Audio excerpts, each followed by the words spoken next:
So flirting వేరే, fling వేరే, yes love వేరే. Yes flirting is I'm a very healthy flirt. Okay, fling అనేది నేను జనరల్గా లవ్ని చాలా మరి ఈ మాట వస్తున్నా. flirt ఫ్లింగ్ అంటే ఏంటి? ఫ్లింగ్ అంటే ఏంటి? అఫేర్. ఫ్లర్ట్ అంటే మీ నోటితోనే చెప్పండి. ఫ్లర్ట్ అంటే సరదాగా, ఒక అందంగా, ఒక హ్యూమరస్గా, ఒక రొమాంటిక్ టచ్తో గుచ్చడం, అంతవరకే. It's a very healthy thing. Fling అనేది it's an affair. Yes affairs అలా పెట్టుకోవడం నాకు ఇష్టం లేదండి. I'm a serious lover. నేను లవ్ చేస్తే చాలా, అదే వచ్చిన ప్రాబ్లం నాకు. నేను లవ్ చేస్తే చాలా సీరియస్గా లవ్ చేస్తా. చేశారు అవతల చేశాం కాబట్టి ఇన్నైనా కదా. కాబట్టి అది ఇప్పుడు నాకు తెలిసి మీరు బాగా సీరియస్ లవ్లో పడిపోయి ఓ 2 ఏళ్ళు నిద్ర లేకుండా లవ్లో మునిగి తేలారంటే అది ఒక పవిత్ర లోకేష్ గారితోనే నేను అనుకుంటున్నాను. తక్కువని ఐ డోంట్ నో. నేను ఇట్స్ సి అదే ఒక్కొక్క ఏజ్లో ఒక్కొక్కలాగా పెడుతుంది లైఫ్. బట్ లవ్ కూడా అండి, ఒకటి నేను చెప్తాను లవ్ గురించి. అదే మొన్న ఎవరు మన అనిల్ రావుపూడి షోలో చెప్తున్నాడు, లవ్ అంటే అథారిటీ ఆయనే అండి. కాబట్టి అంటే లవ్ అనేది ఒక్కొక్క ఏజ్లో, 16 ఏళ్లలో లవ్ ఏంటంటే చక్కగా కలిసి సినిమా థియేటర్కి వెళ్ళి చేతులు గీతులు పట్టుకోవడం, ఇది లవ్. 16 ఇప్పటికైనా అంతే, అక్కడే స్టార్ట్ అవుతుంది. 20-25 ఏళ్లలో లవ్ ఏంటంటే కొంచెం ఫిజికల్గా పెడుతుంది. 35-40 పెళ్లి చేసుకోవాలి, సెటిల్ అవ్వాలని ఉంటుంది. కానీ అసలు ఇవన్నీ దాటి ఒక కంపానియన్షిప్ కావాలనేది 40 తర్వాత నుంచి స్టార్ట్ అవుతుందండి. Today I'm 59 going 60, 50 years in films. So ఈ టైంలో కంపానియన్ కావాలి అనుకున్నప్పుడు అప్పుడు ఎవరు గుర్తొస్తారంటే, నా తల్లి లాంటి ఒక మనిషి కావాలనుకుంటాడు. పవిత్రని అలాగే నేను చూశాను, అలాగే చూస్తున్నా, అలాగే చూస్తా.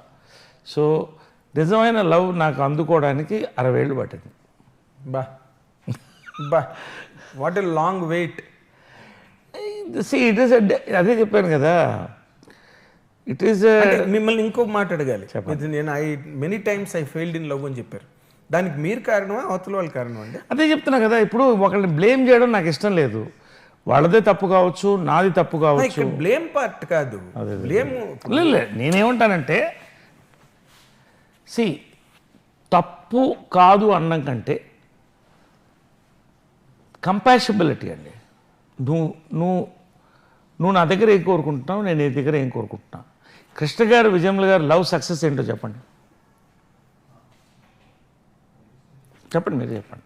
వాళ్ళది నాకు అర్థమైనంత వరకు చెప్తున్నాను సార్. వాళ్ళిద్దరిది ఒక మ్యూచువల్ అడ్మిరేషన్ ఒకటి, first. 2 mutual trust, right. 3 mutual cooperation. They lived for each other. Correct. They did not want anything else. Perfect. ఇప్పుడు లాస్ట్ చెప్పారే, అదే నేను కోరుకు. ఇప్పుడు వాళ్ళ పిల్లల్ని కూడా కోరుకోలే, అంతకన్నా సాక్రిఫైస్ మరి ఉండదు. ఏది వాళ్ళు మంచి ఏజ్లో ఉన్నప్పుడు కదా మ్యారేజ్ చేసుకున్నారు. అండ్ వాళ్ళు they both of them they are 2 distinct institutions. అందరిని కలిపి ఒక ఫ్యామిలీ చేశారు కదా. అవును. అది సెల్ఫ్లెస్ లవ్ అండి. సెల్ఫ్లెస్ లవ్ నేను కోరుకుంటా. అది నాకు దొరకనప్పుడు నాకు హక్కు ఉంది to live or let live. Live and let die కాదు, లెట్ లివ్. వాళ్ళ జీవితం వాళ్ళది, మన జీవితం వాళ్ళది. ఇంతకంటే నేనేం కోరుకోలేదండి. సెల్ఫ్లెస్ లవ్ కావాలి. అది నేను పవిత్రలో చూశాను, మా అమ్మని పవిత్రలో చూశాను. కాబట్టి నా లైఫ్ ఫ్యూచర్లో బాగుండాలంటే నా చుట్టూ 100 మంది ఉన్నారు, కుటుంబాలు పనిచేస్తున్నాయి, నా ఒక్కడే కాదు, పిల్లలు ఉన్నారు.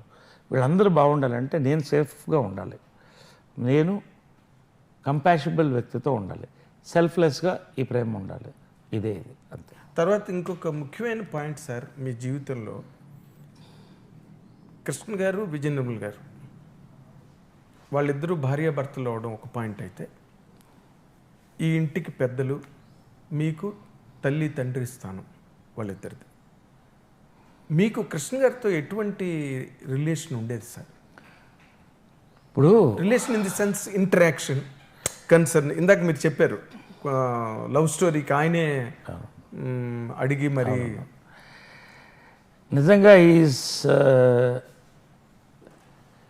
గాడ్ ఫాదర్ అనే పదం ఉంటే he is my god father. Oh great అండి, great. Father in steps and relationship ఎలా ఉండాలో, father and steps and relationship బాగా చెప్పారు, బాగా చెప్పారు. అంతకంటే అద్భుతమైన నా లైఫ్లో చూడలేదండి. ఎందుకంటే చిన్నప్పటి నుంచి వాళ్ళిద్దరూ పెళ్లి చేసుకున్న దగ్గర నుంచి కలిసి రోజు నాతో బ్రేక్ఫాస్ట్ మాట్లాడుతూ మమ్మల్ని అందరినీ తీసుకెళ్ళి టిఫిన్లు పెడుతూ అందరి పిల్లల్ని కలిపి తీసుకెళ్లారు వాళ్ళు. మిమ్మల్ని ఎప్పుడు సెపరేట్ గా చూడడం ఎప్పుడు గానీ, ఎప్పుడు ఒక వ్యతిరేక భావంతో చూడడం ఎప్పుడు లేదండి. ఇందిరా ఆంటీ, ఇందిరమ్మ గారు లాస్ట్ వరకు కూడా చెప్పేది, వీడు అందరికన్నా మంచివాడు, నీ కాళ్ళకు మొక్కేవాటి, నేనంటే చాలా ఇష్టం. సో ఒకళ్ళకొకళ్ళు ఎవ్వరు కూడా ఎక్కడ జలసీలు అనే తావు లేకుండా పెంచారండి మా అందరినీ కూడా. ఎవరిది వాళ్ళకి వాళ్ళు ఇచ్చారు, ఎవరి కెరియర్లు వాళ్ళకి ఇచ్చారు, ఎవరి ఆస్తులు వాళ్ళకు ఉన్నాయి. ఆ ఎఫెక్షన్ కూడా మీరు పొందారండి ఆయన దగ్గర నుంచి, ఒక ఫాదర్. అదే నేను చెప్తున్నా కదా, ఇప్పుడు మదర్తో మాట్లాడలేని కొన్ని విషయాలన్నీ ఆయనకి చెప్పేవాడిని. ఇంకా అంతకంటే ఉంటుంది అంటే ఆడవాళ్ళతో కొన్ని చెప్పలేం కదా, మదర్కైనా దానికి గైడెన్స్ ఆయనే ఇచ్చేవాడు. ఏం చేయాలి, ఎలా చేయాలి. ఎస్, ఒక సినిమాకి నేను డబ్బింగ్ చెప్పలేదు, ఆ సినిమా పేరు చెప్పను. మీరు ఏది అది మదర్ అన్ని చెప్తున్నారు, ఏది చెప్పట్లేదు. మీరు చెప్పాలి, ఇది మాత్రం చెప్పాలి సార్. ప్రేమాయణం సినిమాకి అప్పుడు అట్లూరు రామారావు ఉండేవాళ్ళు శేఖరంలో. అవును, ఆయన బాగా తెలుగు మీద మంచి ఆయన, నేను కొంచెం తెలుగు ఇంకా మిస్ అవుతుండేది. అప్పటికే దాదాపు 10 సినిమాలు చేశాను. మీరు తెలుగు బాలుగారు చెప్తే బాగుంటుందని, బాగుంటుంది, చంపేస్తారండి అన్న మా మదర్ అన్న, చెప్పనివ్వండి అన్నాడు. సరే ఒప్పుకున్నా. ప్రివ్యూ చూస్తున్నప్పుడు మదర్ కృష్ణ గారు చెమటలు పడుతున్నాయి. అంతకుముందు చెప్పా, అంకుల్ ఇలాగా నేను డబ్బింగ్ చెప్పలేదు అన్నాడు. అమ్మ ఇప్పుడు చూస్తుంది, పట్టుకుంటుంది, నన్ను తాట తీస్తుంది అన్న. తనకేమీ తెలియదు, నువ్వు ఊరుకో, తనకేం తెలియదు, నువ్వు చూడు అన్నాడు. డబ్బింగ్ అవుతుంది, చాలా బాగుంది, వెళ్ళిపోయింది.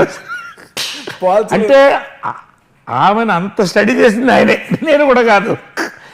అలాంటివి పోలీస్ భార్య సక్సెస్ అయిందో ఒక్కసారి స్టార్డమ్ వచ్చింది. ఎంత డబ్బులు తీసుకోవాలో తెలియదు, ఆయన గైడ్ చేసేవాడు. తర్వాత చెప్పేవాళ్ళు, బంధువులు ఎవరన్నా వచ్చి సినిమాల కోసం అడిగితే నా కోసం చేయక్కర్లేదు, నీకు నచ్చింది చెయ్యి అంటే. మదర్ చనిపోయినప్పుడు షాటర్ అయిపోయానండి. షాటర్ అంటే ఇంకా ఐ కెన్ అండర్స్టాండ్ సార్. కానీ దిగమింగుకొని అలా ఉండేవాడిని. ఎందుకంటే కృష్ణ గారు బాగుండాలని. ఆయన బాధపడతారని, మళ్ళీ మీరు కూడా బాధపడితే ఆయన కూడా బాధపడ్డామే కదా. బాధపడడం కాదు, ఆయన ఏమైపోతాడో అన్న భయం అందరికీ, నాకే కాదు, మహేష్ గారు అందరికి కూడా. ఆయన ఏంటి పరిస్థితి, ఎందుకంటే 24 hours ఆయన తెలిసింది ఏంటంటే ఇంట్లో వాళ్ళిద్దరు కలిసి ఉండడం, పిల్లల్ని వెళ్ళి కలవడం, వాళ్ళందరిని పలకరించడం, రావడం, ఇల్లు తప్ప ఆయనకి ఈజ్ అబ్సల్యూట్ ఫ్యామిలీ మ్యాన్. ఆమె లేనప్పుడు ఒంటరితనం ఫీల్ అయ్యేవాడు నాకు తెలుసు. ఆయన కనీసం దాన్ని ఏమంటారు, ప్రివ్యూ కూడా ఎప్పుడు ఆవిడ లేకుండా నా ఒక్కడే చెప్పేవాడు, లోన్లీగా ఫీల్ అవుతున్నా అని. ఈ ఇల్లు వదిలి వెళ్ళనన్నాడు. అది మీ ఇల్లు అండి అన్నా నేను. ఇల్లు వదిలి వెళ్ళడం ఏంటి, మళ్ళీ మాట్లాడొద్దాలి. లేదు, నేను ఇక్కడే ఉంటా, ఆయన ఇల్లు అది, ఇది ఆయన ఇల్లు. అంటే మహేష్ బాబు వాళ్ళు తీసుకెళ్ళిపోతామని అనలేదు. మహేష్ నిజంగా గాడ్ అండి. నాకు ఒకటే చెప్పాడు, ఆయనకి ఎలా కావాలంటే అలా చేయండి, ఐఎమ్ దేర్ విత్ యూ, ఆయన ఇక్కడ నచ్చుతుంది, ఉండి మేము అందరం వస్తాం, చూద్దాం. అందరి ఇళ్ళు అందరితో ఒకటే కదండి, అందరూ ఒకటే ఫ్యామిలీ, ఇక్కడే భోజనం చేసేవాళ్ళు, వచ్చేవాళ్ళు, కలిసేవాళ్ళు. కాబట్టి అందరం కూడా ఒక పర్ఫెక్ట్ సింఫనీలో వెళ్ళామండి. సింక్లో వెళ్ళాం. కాబట్టి నేను పాయింట్కి వస్తున్నా, ఆయన ఏమైపోతాడో అని భయం ఉండదు. నేను నిజంగా షాటర్ అయింది ఎప్పుడంటే కృష్ణ గారు చనిపోయినప్పుడే. ఇంకా ఆ లోటు నాకు అప్పుడు ఇద్దరు లేదనేది అప్పుడు అది తట్టుకోవడానికి అప్పట్లో చాలా ఇష్యూస్ వేరే జరుగుతున్నాయి. దాంట్లోంచి బయటపడడానికి నేను చాలా కాలం పట్టింది. ఇప్పటికి కూడా ఆ క్వార్టర్స్ అలాగే ఉంది. పైకి వెళ్ళి 5 నిమిషాలు వాళ్ళ చైర్ దగ్గర కూర్చుంటాను, 5 నిమిషాలు. ఎందుకంటే రోజు ఆయన పలకరించేవాడిని, పొద్దున వాళ్ళతో కాఫీ తాగేవాడిని, సాయంకాలం పలకరించేవాడిని.